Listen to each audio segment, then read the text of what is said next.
Morbius #1 was published few days ago with this impressive cover depicting Marvel's living vampire. Michael Morbius was born with a rare blood disorder. Seeking a cure, he devoted his life to medicine and became a Nobel Prize-winning researcher.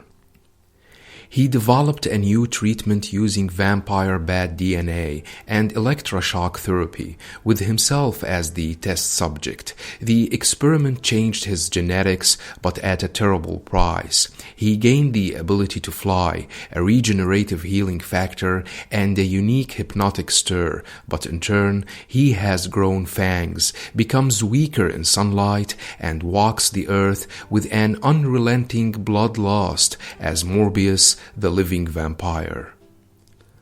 The book opens at some secret facility where we see the Milter doing experiments and producing a new formula, which he wanted to test on one of his men. Suddenly, his men rushed into the place, trying to escape from something which was haunting them. Milter became enraged and used his gun to burn them alive because he could not see the monster who was taking them down. Suddenly, one of the men was slashed from behind with super speed that no one could see what was going on. Milter saw Morbius attacking his men and taking them down one after the other. One of the men, however, thought that he lost him, and that's when Morbius swooped down on him in this impressive artwork and ripped him apart.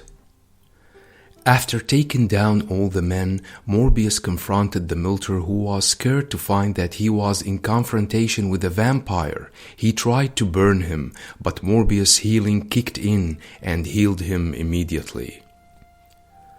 The vampire said that Milter and his men came to this neighborhood and used fear and violence to terrorize the people.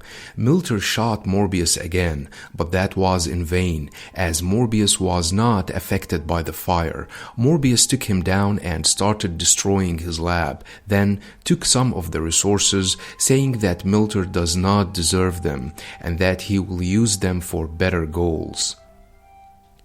He went back to his lab and started doing experiments to rid himself of the lust for blood and to try to regain his lost humanity. He remarks that Milter and his men are not good men. He left them terrified but still alive. He recalled his early days as a child and his study at the university with his best friend Emil Nikos, who grew up with him and went to university together, majoring in biochemistry.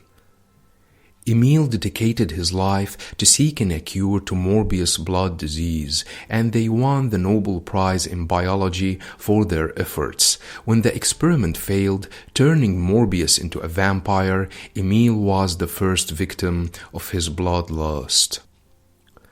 Morbius injected himself with the new serum, hoping that he will rid himself of the pain and the hunger for blood. The serum seemingly worked, with Morbius remarking that the pain and the hunger are finally gone. Back to the Milter's facility, the villain is enraged because Morbius managed to break into the place and took down his men easily. Milter asked why the vampire came, but a woman said that it is not important to know why, but for what. The woman said that Morbius is desperate and driven by fear and pride. He has been looking for redemption for years. Milter thought that the woman was working with Morbius and was about to attack, but she assured him that they both want the same thing, the death of Morbius.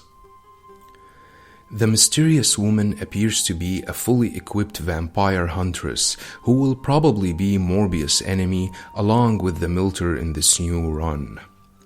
In Morbius' lab, the vampire found that the serum had serious side effects. He started to feel the pain and the hunger even more than before. Instead of regaining his humanity, the serum had reverse effects, making him bigger and more vampiric. His fangs grew in size and his eyes glowed in red.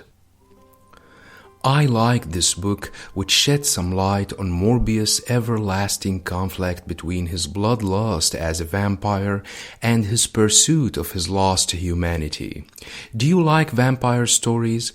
Let me know what you think about this book, and don't forget to subscribe, share, and like.